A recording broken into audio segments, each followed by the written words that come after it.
दीदी, हाँ। आपका कोरोना का कविता बहुत अच्छी लगी दीदी।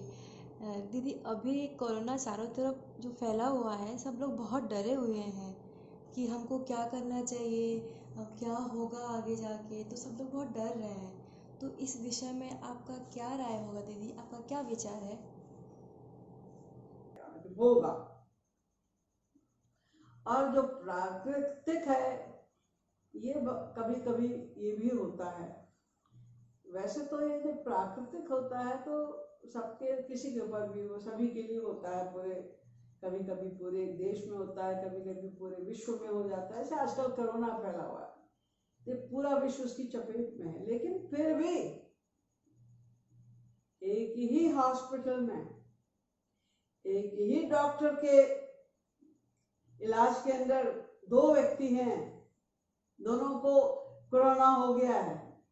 एक ठीक होके चला जाता है हंसता हुआ, दूसरा मर जाता है। ऐसा क्यों होता है ये विचार नहीं है। तो फिर यहाँ प्रारब्ध आके टकराया ना कि मृत्यु एक ऐसी चीज है जिसको कोई टाल नहीं सकता। जो मृत्यु का समय है उस समय मृत्यु होगी ही, हर हालत में होगी। उसे कोई डॉक्टर, कोई मेडिसिन, कोई तरकीब, कोई कुछ भी खत्म नहीं कर सकता। मृत्यु तो इसको भगवान ने ऐसा बनाया है, इतना ये निश्चित है कि स्वयं भी भगवान जब अवतार लेकर आते हैं तो अपना समय निश्चित करके आते हैं। वो बात अलग है कि हम कर्म बंधन में बंधे हुए हैं, तो हमें तो जब जाना है जाना है, और जिस तरह जाना है जाना है। लेकिन ये महापुरुष या भगवान ये तो अपना निश्चित करके आते हैं, क्या क्या करना है, कितने टाइम रहना है, कब जाना है, कैसे जाना है, ये तो सब अपना उनका निश्चित रहता है। तो जब मृत्यु इतनी निश्चित है तो फिर कोरोना का भय मन में होना ये अज्ञानता का सूचक है। कुछ भी हो, कोरोना हो, कुछ भी हो, भय क्यों? अरे भूकंप आ जाता है, पूरी पूरी बिल्डिंग गिर जाती है, उसमें भी छोटे बच्चे तक बच जाते हैं और सब मर जाते हैं। बच्चे बच जाते हैं, स्त्रियां बच जाती है, पुरुष बच जाते हैं, बहुत से लोग बच गए। अभी जो 9/11 का हुआ, इतनी भारी बिल्डिंग 109 10 कितने उसके अंदर फ्लोर थे, वो सारा गिर पड़ा, उसमें एक नवजात शिशु बच गया, कई स्त्रियां बच गई उसके अंदर दबे हुए, इतना भारी बिल्डिंग के गिरने पर भी। मेरे को नहीं मरना था। तो जब नहीं मरना है तो नहीं मरना है, मरना है तो मरना है। लेकिन हाँ, अगर हम लापरवाही करेंगे और हमें थोड़ा भी उसका असर हो गया तो कष्ट भी तो हम ही को सहना पड़ेगा ना। और फिर हमें पता भी नहीं कि हमारे प्रारब्ध में इसका कष्ट है कि नहीं है, तो जबरदस्ती उस कष्ट को लेना अपने ऊपर ही तो मूर्खता है। अब जैसे बताया जा रहा है, बार बार सभी कह रहे हैं कि भाई सोशल डिस्टेंसिंग ये इलाज है, दूर रहने का इलाज है। थोड़ा दूर रहो, आप पास नहीं बैठो, सफाई रखो, बार बार हाथ को धो, इत्यादि जो बातें बताई तो करो, क्या फर्क पड़ता है इसमें। और नहीं करोगे तो हो सकता है कि चाहे कुछ दिन का कष्ट हो जाएगा। अपने आप अपने ऊपर क्यों मुसीबत मोल लेनी है।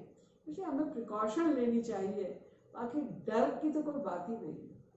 मृत्यु तो श्योर है, सबकी होनी है, और तभी होनी है जब समय आएगा, इसके आगे पीछे नहीं आएगा। बेस्ट देखो, मैं तो इसको भगवत कृपा समझती हूँ।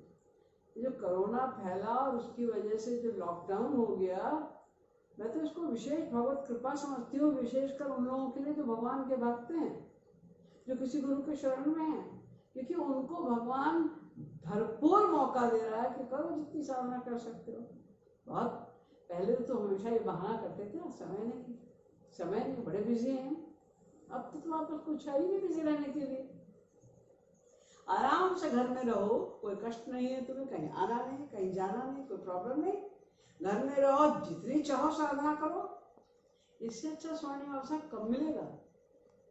जब ये खत्म हो जाएगा कोरोना, काम पे जाओगे सबको ही, तो कहाँ मौका मिले, फिर वही तुम्हारी प्रॉब्लम हो जाएगी, वेरी बिजी।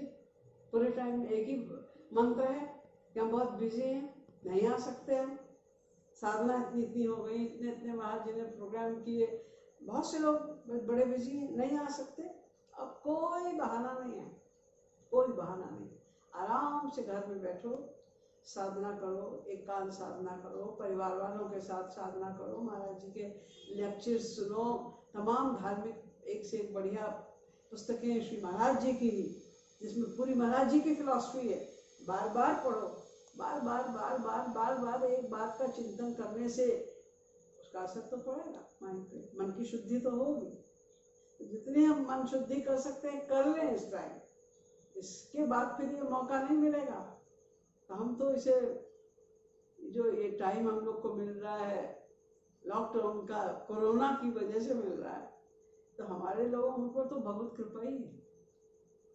उसको जो अभिशाप समझे समझे, मैं तो इसे बहुत बहुत कृपा समझती हूँ। और सारे सत्संगियों के लिए, उन समस्त भक्तों के लिए, साधकों के लिए जो भगवान के भक्त हैं, इससे अच्छा कहाँ मौका मिलेगा। देखो इतने हम लोग के सौभाग्य है कि हम भारत में बैठे हैं, तो ऐसे टाइम पर ये रामायण महाभारत इस तरह के धार्मिक सीरियल आ रहे हैं, तो बच्चे भी देख रहे हैं, उनके भी कुछ संस्कार बन रहे हैं। तो हमें भी अपना इसका मौके का लाभ उठाना चाहिए। कोरोना के लिए कोई इतने घबराने वाली बात नहीं।